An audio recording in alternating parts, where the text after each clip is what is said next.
send a strong message that we are united.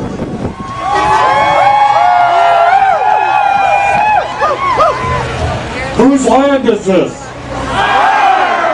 Whose land is this? Make Harper hear. Whose land is this? Thank you very much. Oh, it's Jimmy West, Chief Peters. And so then we want to call up a young man who's been instrumental not only in today's organizing, but he's been doing a lot of work in his own community, Kedronong territory. He's a youth. He's a leader amongst his youth in his community. He organized an event there, and he's been part of this movement the whole way. I call up to the mic, Theo Blackburn.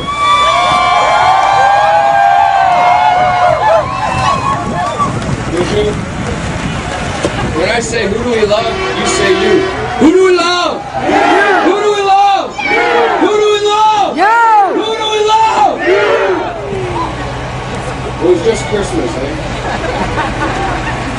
I didn't really get to enjoy it, Harper. My wife wanted me to enjoy it as much as I could because I have a 5-month daughter now. I have a 5-month-old daughter, and when I'm getting engaged in this movement and taking initiative amongst all of our community members, I want to be able to stand in front of my daughter in the future. The only reason why I'm doing this is so I can look her in the eye, because she's going to ask me a question one day. Whether we lose our rights in this time in history, whether we're fully assimilated, whether whatever happens, she's going to ask me what I was doing. She's going to ask what we were doing. I want to be able to look her in the eye and tell her what I was doing and be proud. Be good.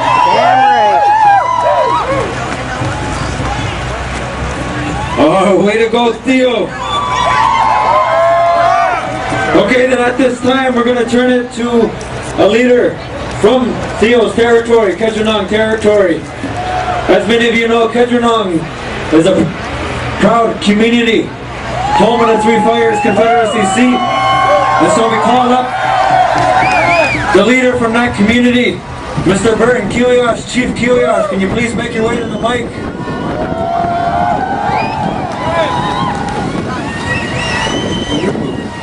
It's great to celebrate in the spirit of unity, hope, and peace with each of you, and as we honor the rights of our respective nations, our land and our water. So I just encourage you to keep on keeping on, and thank everyone for being here.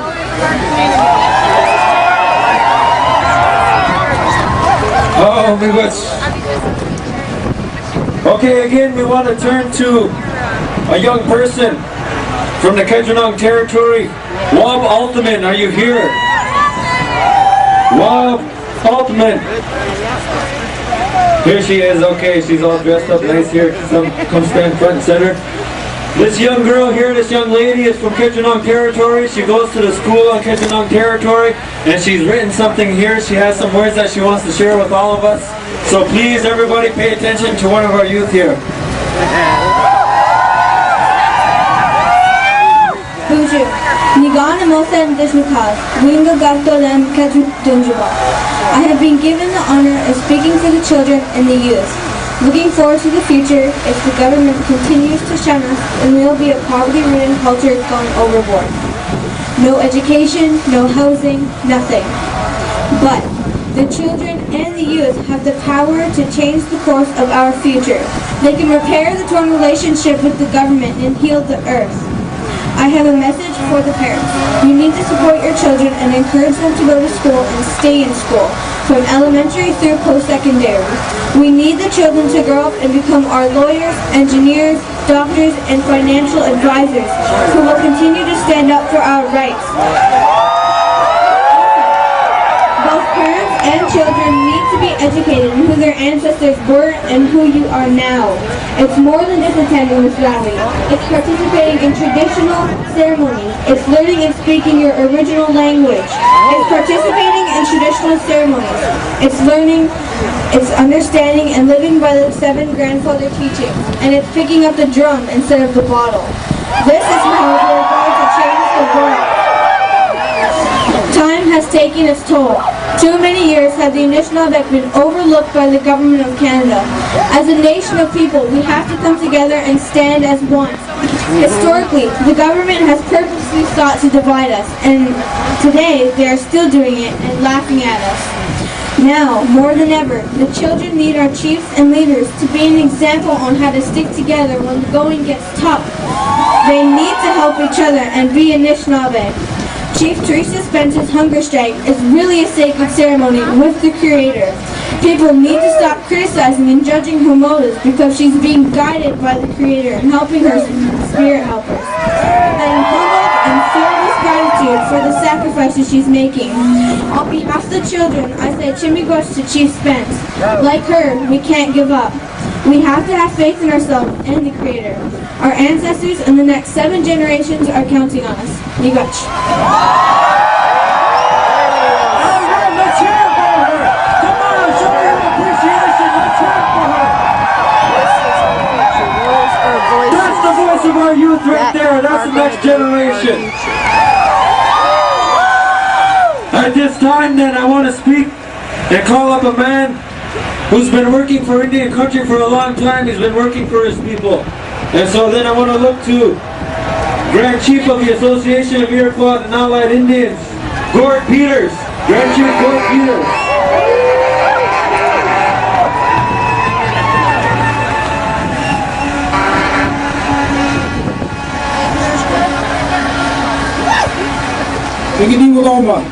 Good afternoon, everybody, and it's really good to see all your signs and banners out there.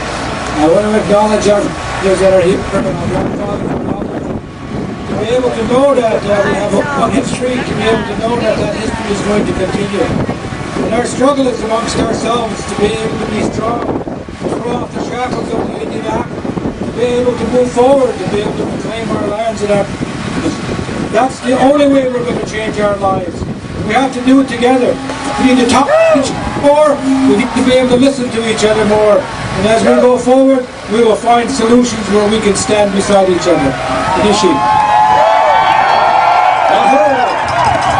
Chief. At this time, we have another young person from one of our communities who's come here today with the message, and I'm calling out to Alabama Brissett from Kettle and Stony Point First Nation. Ashdana, are you here?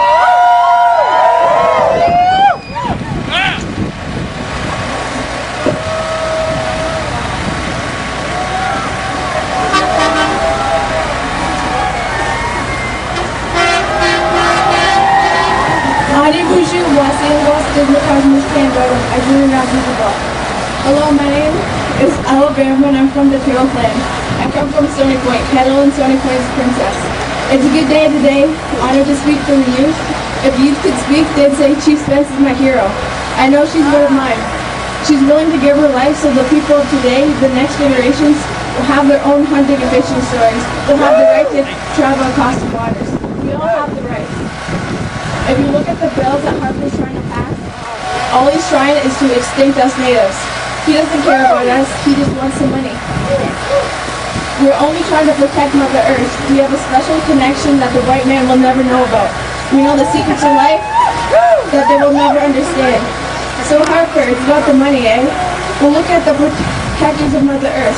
We have shut down your railways. We have shut down your bridges. All of your money makers. We let you and your people live on our lands and we don't get no respect. When you learn to respect us and our treaties, we will learn to respect you and your laws.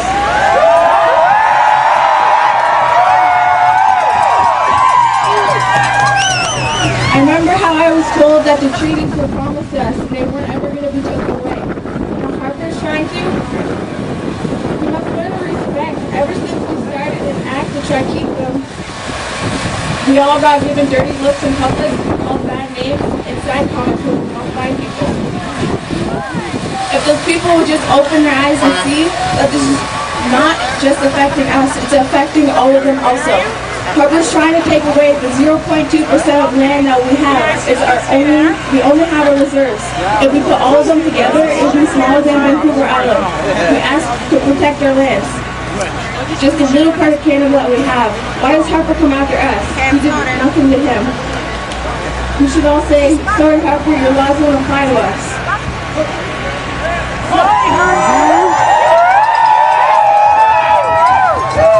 Thank you for this couple of minutes for saying my word on Idle No More. Chief Spence, a lot of people look up to you. Regrets to you all, get you regrets to Chief Spence, my hero. Idle No More.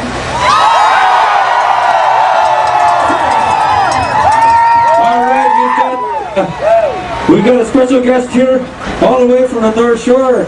He's a Deputy Grand Chief of the Anishinaabe Nation, and I'm asking Scarwest to come and hold his staff while he comes to the mic here. If we could have a man come and hold his staff on his behalf here, please. Oh, Deputy Grand Chief Glenn Hare, Anishinaabe Nation. Bonjour. When getting this across chicken getting the G, among getting the Schnabe and wasn't coming home, but we out had been thousand. Good day, everyone. My name's Chief Deputy Grand Chief Glenn Hare. To all of us, I've worked 18 years driving them trucks and construction and everything. 27 plus years political. I want to share with you. And I mean it. This is the proudest day of my life here today, standing with you.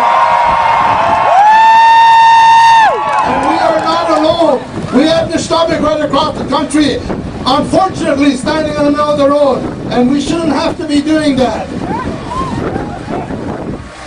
People say we're divided. The Prime Minister divided us last week. We do not ask for very much.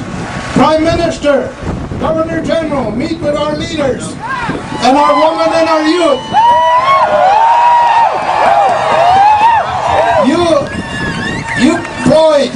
You deployed some soldiers yesterday. I bet you some of those are our people. We fought for this country.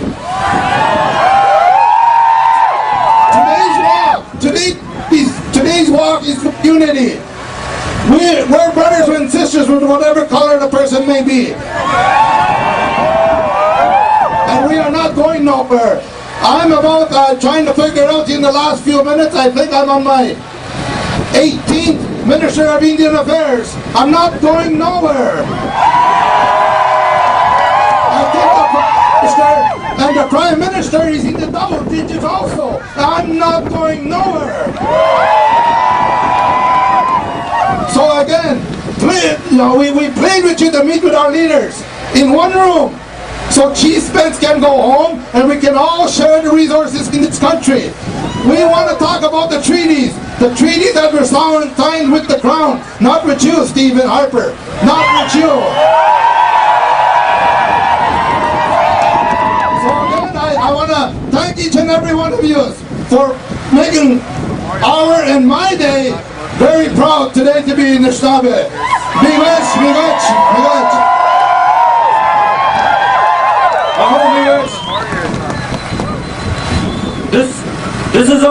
This movement is all about unity. This movement is all about reaching out to our brothers and sisters who come across from that other land. And today here with us, we have proof of that unity. And so I want to call upon at this time the President of the Windsor Local 444 and the President of the Windsor District Labor Council, Dino Kiono. Thank you very much. I'm very proud to be here today, just as the earlier speaker said. But the reality is, from the Windsor District Labor Council, our affiliates, our 26,000 members, we're here to support your initiatives. We're here to support you as individual people because you have rights. As a First Nations community, you definitely have the right to be heard.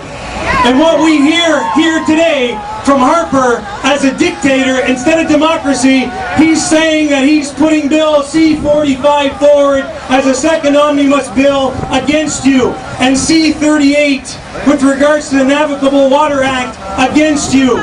That is a dictatorship. We want democracy. We want the opportunity.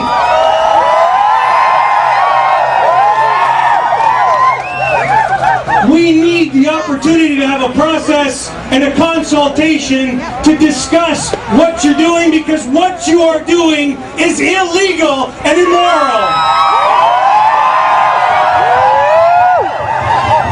From Labour Council, we stand here with the First Nations, and we stand here with the First Nations as allies, as your event. And when you need us to stand and come together like this, because the next time it won't be 1,000 people, it'll be 5,000 people in Harper. You need to understand that we are driving a force like no other, and we need you to repeal this bill sooner than later. Thank you very much.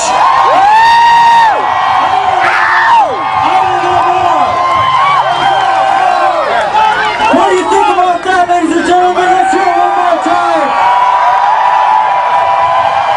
From the Muncie Delaware First Nation, Chief Patrick Warlow has some words to share.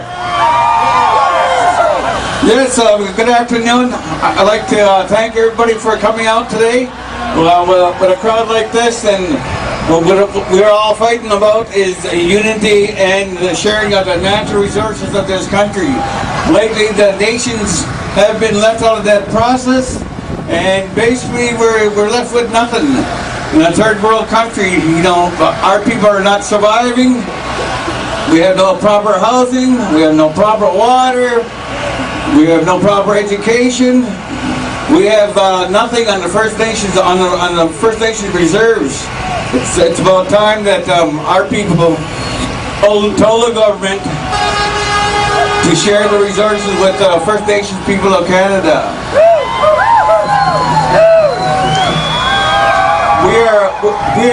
We are a strong people. I've been on the Nation Council for 26 years. Now, in the 26 years, we lost a hell of a lot in that time frame. Our grandfathers and our grandmothers, our clan systems, they're kind of falling by the wayside. And what we have to do is bring those things back to life. And on my small nations, we started a project. We went back to square one. This past summer, we built our own wigwam, so we're going back to our original teachings. We'll go back to our medicines, all the stuff that made us strong before. We have to have a look back to gain and learn from what we had in the past.